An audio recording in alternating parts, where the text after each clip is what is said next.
Mesdames et messieurs, j'espère que vous allez bien. Bienvenue dans notre deuxième partie du cours consacré au hantavirus. Nous avons vu dans la première partie la définition, la virologie du virus. Cette deuxième partie va être consacrée à l'épidémiologie du virus. Alors, comment est-ce que les hantavirus émergent? Il y a des études qui ont montré qu'il y avait une très forte association entre la survenue des cas d'hantavirus forme pulmonaire et les anomalies dans la saison de pluie. Et à chaque fois, comme vous pouvez le voir sur cette image, à chaque fois qu'il y avait des pics pluvieux, quand on considère la période de 97 à 2017, pendant presque 20 ans de suivi, on a noté que les périodes de fortes pluies ou de perturbations des anomalies pluvieuses correspondaient en fait au cas d'hantavirus, notamment la forme pulmonaire. Et il est à noter qu'à chaque fois qu'on avait des perturbations du climat dans les 2 ou 6 mois qui suivaient, il y avait également une émergence des hantavirus. Ça, c'est quelque chose de très important. Ainsi donc, la variabilité climatique, d'accord, et qui perturbe les modèles ou alors la saisonnalité normale des pluies, de la pluviométrie. La conséquence, c'est qu'il y a une végétation qui est également perturbée, soit elle devient abondante à cause des pluies importantes et avec la disponibilité des aliments ou de la nourriture. C'est dans ce moment où il y a beaucoup de nourriture dans les champs, dans les fermes, dans les endroits où on fait l'élevage, que les rongeurs deviennent d'abord plus abondants. Ensuite, ils exécutent ou ils font des mouvements vers la population qui est dans ces espaces. Et il y a une augmentation donc, du contact entre les rongeurs et les humains. Et cela représente un risque d'exposition important.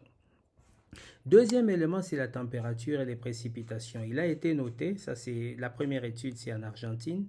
Dans la deuxième étude en Chine, il a été montré que la variabilité dans la température et dans les précipitations était associée avec la forme rénale hémorragique d'hantavirus en Chine. Pardon. Il a été noté que l'incidence des cas d'hantavirus dans la forme rénale était associée, d'accord, aux anomalies de pluviométrie, des précipitations, mais également aux anomalies de température, avec des pics d'incidence des hantavirus forme rénale lorsque les températures étaient les plus élevées. Ici, l'explication qui a été donnée, c'est que les fortes pluies ont entraîné une modification de la dynamique dans la transmission saisonnière avec un effet sur la croissance et la végétation. Cet effet, d'accord, a fait que, en réalité, nous avons des pics saisonniers qui peuvent coïncider avec les activités d'agriculture. Comme pour le cas de l'Argentine, lorsqu'il y a des activités agriculturelles, les rongeurs sont très présents parce qu'ils viennent chercher également la nourriture et les risques d'interagir ou d'entrer en contact avec les humains est important. Tous ceux qui travaillent dans l'agriculture sont à risque et finalement le contact homme-rongeur est plus important et il s'est traduit par une augmentation de l'incidence. Le troisième élément, c'est des projets en fait, des mélanges ou des shifts entre les différentes convenances sur les habitats en rapport avec les changements climatiques. Lorsque le climat est stable, lorsqu'il y a un réchauffement général, d'accord, et puis lorsqu'il y a des scénarios avec une forte augmentation de la température. Dans tous les cas de figure, il y a un concept de l'habitat qui est modifié avec des projections et des changements cruciaux. Ces changements peuvent entraîner les changements dans la pluviométrie, dans la température avec des chaleurs, avec une modification de la végétation. Ceci, si ces événements sont couplés d'accord, à l'utilisation, aux activités humaines telles que les activités d'agriculture, de déforestation, n'importe quelle activité humaine dans la forêt, et bien sûr couplé à l'urbanisation, ce concept augmente fortement l'impact d'avoir les virus, les hantavirus ou les réservoirs ou les porteurs de ces virus en contact étroit avec la population. C'est de cette manière que le climat, dans sa diversité et dans sa variabilité, est capable de pouvoir influencer l'émergence des hantavirus. Et donc, chaque hantavirus est naturellement associé à un réservoir spécifique parmi les rongeurs. Et bien sûr, les chauves-souris aussi, on peut les mettre. Les hantas, en général, ils infectent de manière chronique les rongeurs des différentes familles et sous-familles, notamment les myridés et autres, mais ils ne provoquent pas des maladies, ce qui en fait de bons réservoirs. Mais il y a également d'autres rongeurs tels que les arvécolinés, les campagnols, qui sont les hôtes connus du Puma-la-virus et qui provoquent les syndromes de fièvres hémorragiques associés à la maladie rénale de l'Arnaca en Scandinavie et du Prospect Hill dans la vallée des Ohio aux États-Unis. Mais les arvécolinés et les campagnols ne développent pas non plus la maladie, ce qui fait qu'ils sont des vrais réservoirs. Mais dans les hantavirus du Nouveau Monde, on a noté également qu'ils infectaient de manière presque chronique les rongeurs de la famille des Sigmodontinés. Et ça, c'est très important. Alors, je vais faire un petit topo sur ces rongeurs dont on parle, que l'on ne connaît pas beaucoup. Moi, je suis médecin, médecin de la médecine humaine et non pas de la médecine vétérinaire. Mais j'ai travaillé beaucoup sur les hantavirus et j'ai eu le temps d'étudier en profondeur et en détail ces différents rongeurs ou alors vecteurs en rapport avec les hantas, parce que ceci faisait sujet de ma thèse. Alors, nous avons les muridés. Les muridés, comme vous pouvez les voir sur cette image, correspondent en fait aux rats ou aux souris de l'ancien monde. Ça veut dire les souris ou les rats, les rongeurs que l'on trouve en Europe, en Asie et peut-être et un peu aussi en Afrique. Les souris de l'ancien monde. Et donc, les muridés donnent les murinés. Il y a une famille des muridés, de sous-famille des murinés. Et il y a les rats et les souris de l'ancien monde que vous pouvez voir ici. Ceux-ci portent principalement le hantavirus qui est associé aux formes et aux fièvres hémorragiques avec une atteinte rénale. Le deuxième groupe de rongeurs, c'est les chryssétidés sur cette image, dans le groupe desquels on trouve les arvécolinés, et ceci comprend les petits rongeurs et les campagnols. Ils sont également associés au virus qu'on appelle le Puma-la-virus, qui est associé à une forme bénigne d'atteinte rénale liée au hantavirus qu'on appelle Nephropathia epidemica. Et il est causé par les Puma-la-virus. Ensuite, nous avons les sigmodontinés. Les sigmodontinés, ce sont les rats et les rongeurs du Nouveau Monde, donc de l'Amérique.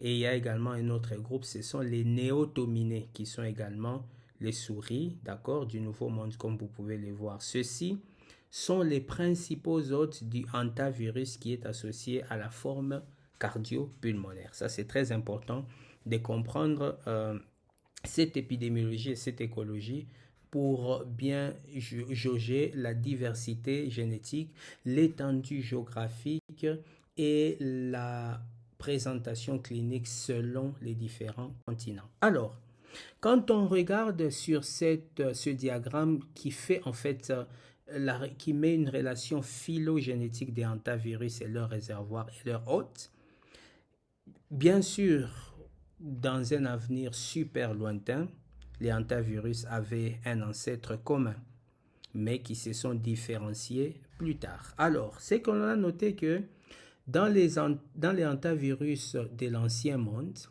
il y a le tout premier qui a été découvert, le hantavirus, qui a donné le nom et finalement qui restera le nom générique pour l'ensemble de tous les virus, même s'ils ont des noms très spécialisés. Et plus tard, sur la même lignée dans l'ancien monde, le Séoul virus a été découvert et puis le Dobrava Belgrade virus qui est associé à Nephropathia epidemica mais aussi à la forme hémorragique avec atteinte rénale. Ce virus est présent souvent chez les muridés, où ils ne provoquent pas des maladies, notamment les Apodemus agrarius, les Rattus norvegicus, Rattus ratus ou les rats noirs et Apodemus flavicolis. Plus tard, dans l'ancien monde, a émergé un nouveau variant qu'on a appelé le Pumalavirus.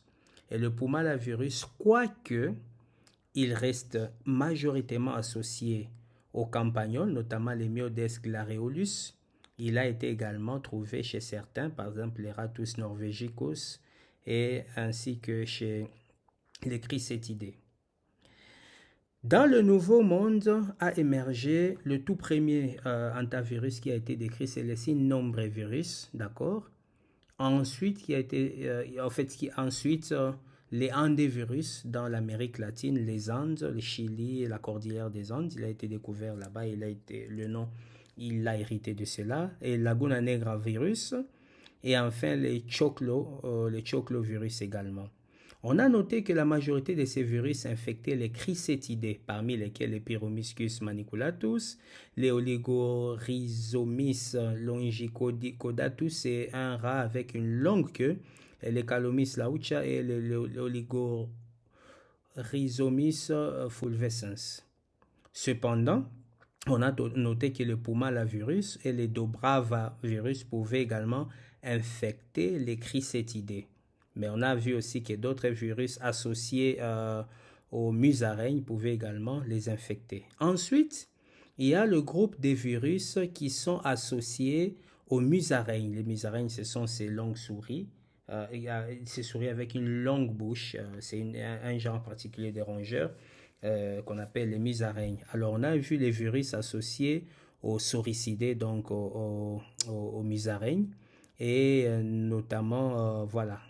Il y en avait beaucoup chez les sauricidés et chez les musaraignes, mais on a quand même noté que ces virus pouvaient également infecter, par exemple, les Calomys laucha et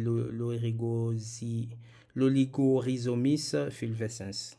Puis, il y a les hantavirus qui sont associés aux taupes, les talpidés, les taupes et toutes les autres familles. Ils sont pas seulement capables d'infecter les taupes, mais on a vu aussi qu'ils pouvaient infecter, par exemple, certains muridés. Et enfin, on a les hantavirus qui sont associés aux chauves-souris, notamment les chiroptères, les Myotis species, avec tout cela. Et donc, en bleu, vous avez les hantavirus de l'Ancien Monde. En orange, les hantavirus du Nouveau Monde. En vert, les hantavirus qui ne sont pas associés aux rongeurs, mais qui sont associés aux musaraignes, qui sont associés aux taupes et qui sont associés à certaines lignées des chauves-souris. Et donc, la conclusion de ce schéma, de ces diagrammes, a plutôt montré une adaptation coévolutionnaire dans la vie des hantavirus. Ceci nous invite ou alors nous renvoie à ce qu'on appelle les groupes des réservoirs, parce qu'il y a plusieurs réservoirs comme vous l'avez vu. Le premier groupe des réservoirs, on les appelle les hantagroupe 1. Dans les hantagroupe 1, le virus type ou le prototype ou le premier découvert, c'est les hantavirus. Et dans le réservoir est Apodemus agrarius ou le souris des champs rayés. D'accord? Mais il infecte les murinés, mais surtout, en fait, ce groupe comprend les hantavirus de l'ancien monde, donc de l'Asie et de l'Europe. Dans le deuxième groupe, nous avons les Pumalavirus qui est le prototype, le premier à être décrit. Il infecte les campagnols des champs, les Myodes glareolus ou les Cleritonimus glareolus. Donc, il infecte plus les arvicolinés et il comprend les hantas de l'Ancien et du Nouveau Monde. Le groupe 3, les prototypes, c'est le cynombravirus qui a été découvert pour la première fois dans les Pyromyscus maniculatus, mais on a remarqué également qu'il infecte les néotominés, les sigmodontinae, souvenez-vous, ce sont les rongeurs du Nouveau Monde. Et il y a eu plusieurs virus qui ont atteint plusieurs personnes dans les formes pulmonaires, notamment les prospectiles, les virus d'Islavista, et ainsi que d'autres. Et finalement, le groupe 4, c'est le groupe où on a décrit les virus des Totapalayam, qui a été découvert dans les Suncus mirinus ou la musaraigne domestique asiatique. Et on a vu qu'il concernait plus les sauricidés, donc les sauricomorphes, ainsi que d'autres virus. Et j'ai mis sur la dia qui suit les différents groupes de réservoirs parce que j'ai étendu à des virus d'autres continents. Par exemple, le Tanganyika virus qui a été découvert dans la musaraigne qu'on appelle la Thérèse de Guinée ou Crocidura theresae. Les virus Siwis qui a été isolé ou alors qui a pour réservoir les Sorex araneus ou les musaraignes communes eurasiennes. Vous avez d'autres que je ne peux pas détailler ici mais qui sont très lisibles et vous pouvez les voir avec chaque fois une connotation particulière. Alors, comme nous parlons de l'épidémiologie, il est important de noter qu'il y a deux formes principales. Il y a la forme hémorragique, la fièvre hémorragique associée au syndrome rénal, les HFRS en anglais, qui survient le plus souvent en Eurasie, donc en Europe et en Asie. Et nous avons la deuxième forme, c'est le syndrome cardiopulmonaire lié à hantavirus, les HPS ou les HCPS, Hantavirus Cardiopulmonary Syndrome, qui lui sévit en Amérique. La transmission s'est faite généralement par l'inhalation des aérosols qui contiennent des excréments des rongeurs contaminés par les virus. Mais sur une autre dia, on verra qu'il y a d'autres moyens de se contaminer. Les transmissions interhumaines, elles sont rares, mais on les a décrites directement avec les hantavirus, uniquement avec les hantavirus. En fait, les hantavirus ne vous infectent pas directement. Vous devez entrer en contact avec le réservoir qui est le rongeur ou la chauve-souris ou les musaraignes ou les campagnols et autres pour avoir les virus. Mais les transmissions interhumaines sont peu documentées. On les a documentées à ce jour uniquement avec les hantavirus. Et donc, il y a d'autres types de virus avec des réservoirs particuliers. Sur la dia qui suit, je montre la distribution sur cette carte que j'ai empruntée, la distribution globale des hantavirus pathogènes humains sur la Terre et les gaps de surveillance. Comme vous pouvez le voir, dans les hantavirus de l'ancien monde qui sont en bleu, vous avez plusieurs zones, notamment la Scandinavie avec la Finlande et la Suède, évidemment une bonne partie de la Russie occidentale, notamment la Biélorussie, une partie de l'Ukraine, l'Europe centrale, Macédoine, Croatie, Kosovo et autres, et même une partie de l'Allemagne et le sud de la France. Il y a plusieurs virus qui sont décrits. Et naturellement, tout le flanc oriental du vieux continent, ou alors le flanc oriental de l'Asie, notamment avec les hantavirus, toute cette côte qui part de la presqu'île de Kamtchatka en Russie, la Chine, une bonne partie du Japon, de la péninsule coréenne, et évidemment une petite partie de la Mongolie, mais une bonne partie de la Chine, Thaïlande, Birmanie et autres, jusqu'en Indonésie. Et vous pouvez également voir que dans le Nouveau Monde, vous avez une prévalence importante sur la côte ouest, la côte pacifique des États-Unis, notamment avec les 6 nombreux virus, mais également dans les États rocheuses, d'accord, de l'ouest des États-Unis, mais aussi vers l'est, dans la région de Baltimore, de Boston, vous les avez.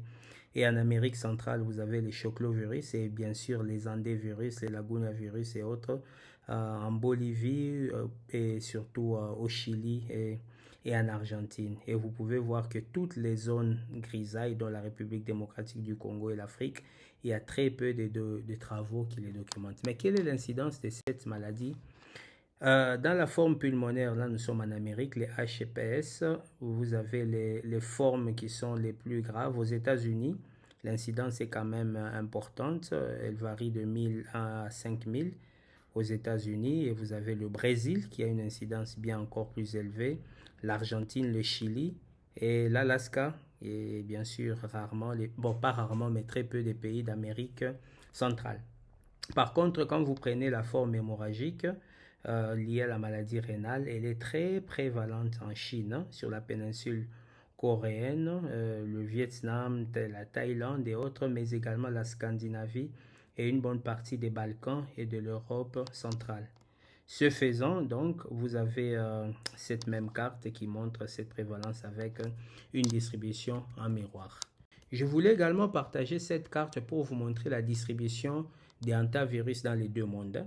L'ancien monde, qui comprend tout le bloc oriental, donc l'Asie, l'Europe et l'Afrique et l'Océanie, qui sont tous liés avec les noms des virus que vous avez dont j'ai parlé, les Amur virus, les Antan virus, les Far West, les Totapalayam, les Séoul virus, les Pumala, les Tula, les Dobrava, les Sarema virus et autres. Et dans le Nouveau Monde, ils ont aussi des antivirus qui sont liés à la forme pulmonaire, notamment les Sinombre, les New York, les Choclovirus, les Zandevirus et tous les Aracara virus et les Black Creek Canal, les Bayou virus, etc. Alors, comment est-ce que les antivirus se transmettent? C'est très important de le savoir. La voie principale de transmission reste l'inhalation des particules en suspension dans l'air. Et ces particules, notamment, doivent provenir ou proviennent des urines, des excréments, des rongeurs, des campagnols, des taupes et autres, des extraits ou alors des débris qui contiennent de la salive ou des sécrétions respiratoires des rongeurs infectés.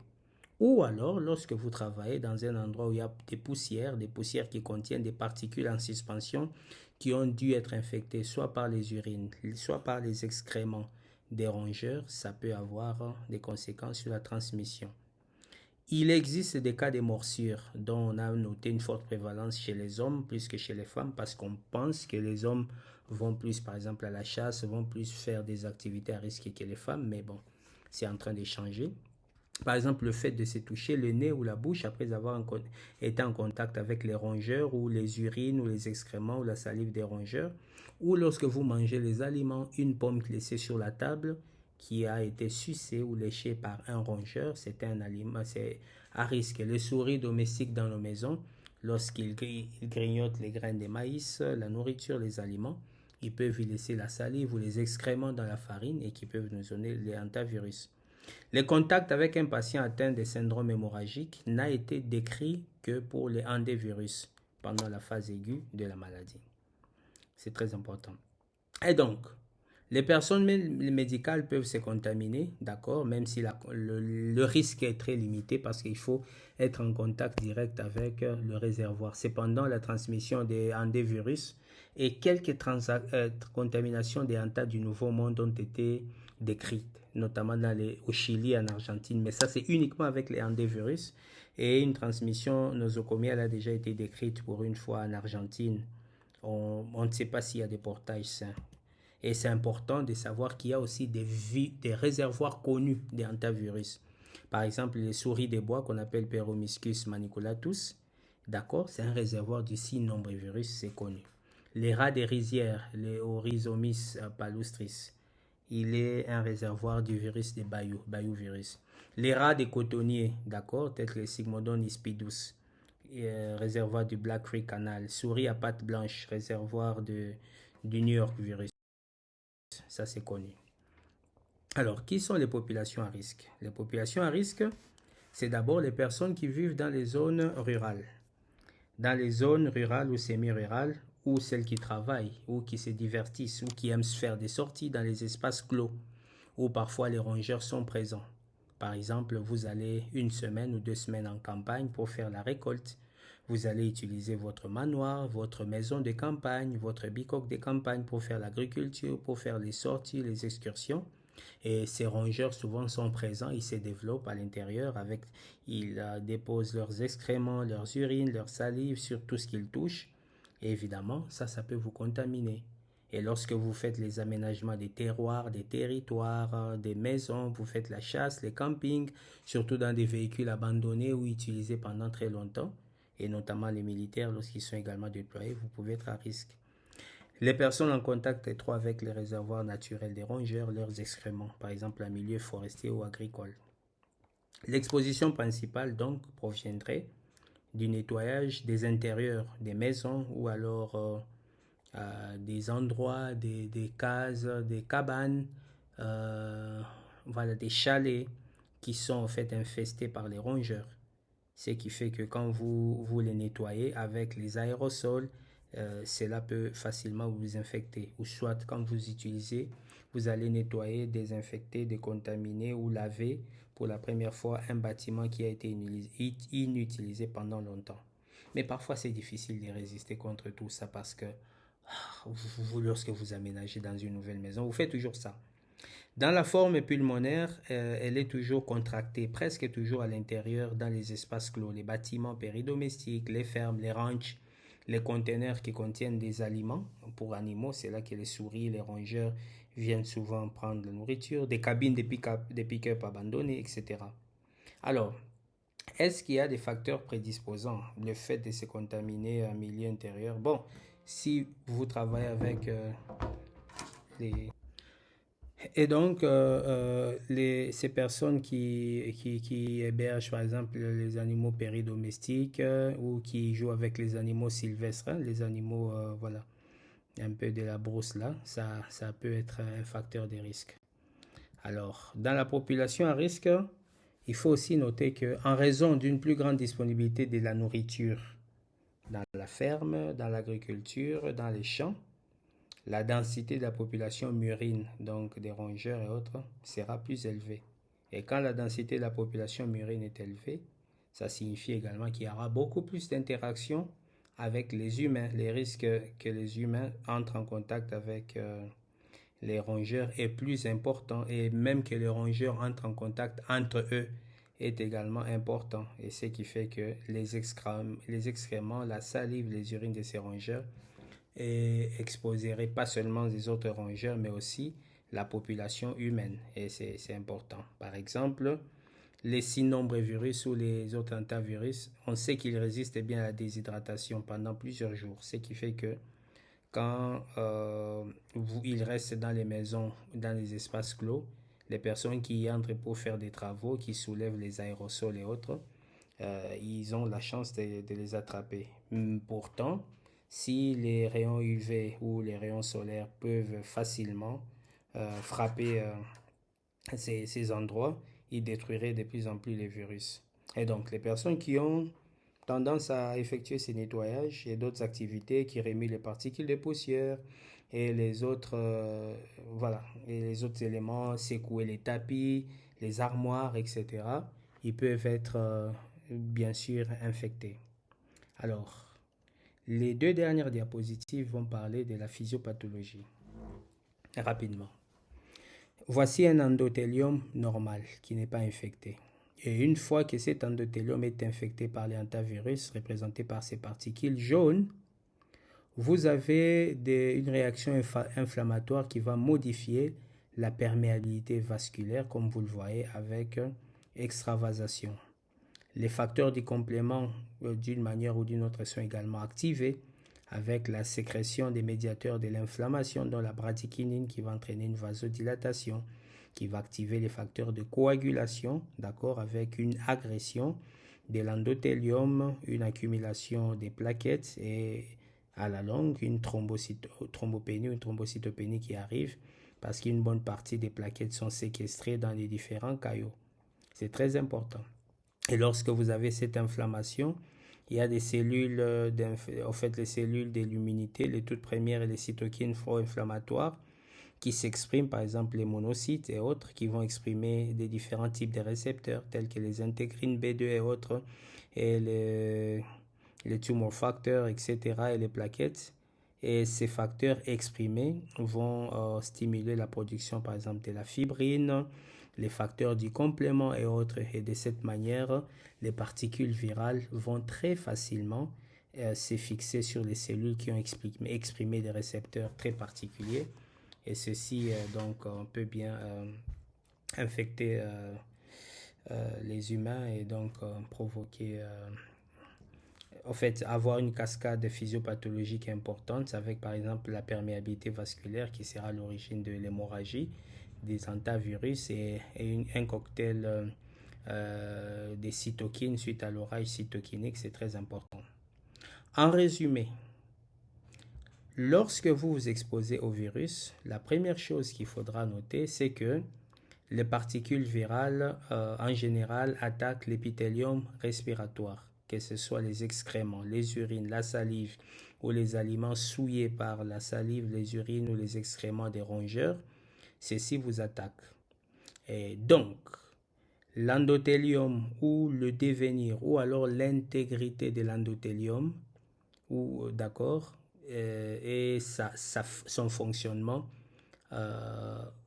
présidera en faveur d'une infection hantavirus ou pas. Ainsi donc, une infection endothéliale ou un dysfonctionnement de la barrière endothéliale peuvent également provoquer cela. Les particules virales, une fois qu'ils entrent au niveau de l'endothélium, ils se fixent aux récepteurs de l'intégrine. Et c'est grâce à ces récepteurs qu'ils vont pénétrer les cellules qui sont infectées. Et à ce moment-là, quand ils entrent directement, au tout début, l'organisme se bat pour limiter l'effet cytopathique, mais à la longue, il y aura des signaux moléculaires qui vont être émis à la suite de ces changements qui sont entraînés par l'infection virale. Et il y aura activation de l'immunité innée avec production de l'interféron de type 1 en réponse à l'infection virale des cellules. Et cet interféron et les autres cytokines vont activer les composants de l'immunité innée. Par exemple, les macrophages qui vont sécréter des grandes quantités de cytokines pour stimuler les monocytes et bien sûr les lymphocytes et les faire interagir avec les autres cellules de l'immunité. Ça, c'est ce qui se passe normalement lorsque l'infection arrive. Cependant, un peu plus tard, l'immunité adaptative également va entrer en compte, va se mettre en branle avec les lymphocytes CD4, d'accord, qui vont s'activer. Pourquoi ils vont s'activer? Parce que les CPA ou les cellules présentatrices des antigènes, les macrophages et cellules dendritiques, leur apportera l'épitope approprié pour avoir le motif antigénique qui leur permettra de stimuler la production des anticorps sur les lymphocytes B, mais également de stimuler les lymphocytes CD8 cytotoxiques qui peuvent agir donc sur les cellules qui sont infectées. Et au final, la production d'anticorps. Les lymphocytes cytotoxiques détruiront toutes les cellules qui sont infectées, tandis que les lymphocytes CD4 stimuleront la production stimuleront les lymphocytes B à produire des anticorps afin de pouvoir protéger l'organisme. Et c'est ça qui va arriver. Et enfin, il y aura une amplification cytokinique importante avec les TNF-alpha, l'interleukine 6, l'interféron gamma, l'interleukine 1 bêta et d'autres chimiokines qui, en agissant dans l'immunité, d'accord, peuvent entraîner des dysfonctions au niveau endothélial et une réponse inflammatoire assez importante qui, si elle n'est pas régulée, peut entraîner en fait une agression de l'organisme et jouer des tours. Dans l'évolution, nous aurons une augmentation de la perméabilité vasculaire avec fuite capillaire des liquides et bien sûr du sang. Et dans tous les cas, quand la barrière endothéliale dysfonctionne, ça signifie qu'il y a extravasation, les facteurs du complément qui sont activés vont également sortir ou d'autres vont s'activer, mobilisant également une bonne partie des plaquettes, des thrombocytes à cause de l'activation des facteurs plaquettaires et des facteurs d'adhésion à l'endothélium. Souvenez-vous des ICAM et des intégrines et autres. Et nous aurons ce qu'on appelle les dysrégulations de la coagulation. Et ceci, plus les facteurs de complément qui vont contribuer au fait des lésions endothéliales. Au final, la maladie va se manifester, soit sous la forme d'une fièvre hémorragique avec affection rénale, avec atteinte rénale. Cette dysfonction rénale, en fait, elle est due à une lésion tubulo-interstitielle aiguë. Et la conséquence clinique est que vous avez, ou biologique, vous avez la protéinurie, vous avez l'hématurie et vous avez des hémorragies, notamment dans les rétropéritoines, et très rapidement, vous avez une hypotension. Dans le cas de la forme pulmonaire, hantavirus ou la forme cardiopulmonaire, c'est un édème pulmonaire qui arrive très vite avec une hypoxémie comme conséquence et une défaillance respiratoire et même cardio-respiratoire qui peut entraîner la mort. Voilà comment les hantavirus en général agissent sur les cellules ou sur les organismes qu'ils infectent. J'espère que cette présentation vous a été très utile pour comprendre l'écologie, l'épidémiologie, la population à risque. J'ai inclus les 2 dernières diapositives qui parlent de physiopathologie. J'espère que lors de la prochaine présentation, vous aurez encore plus des éléments de compréhension sur les hantavirus. Et je vous remercie pour votre attention. Bye.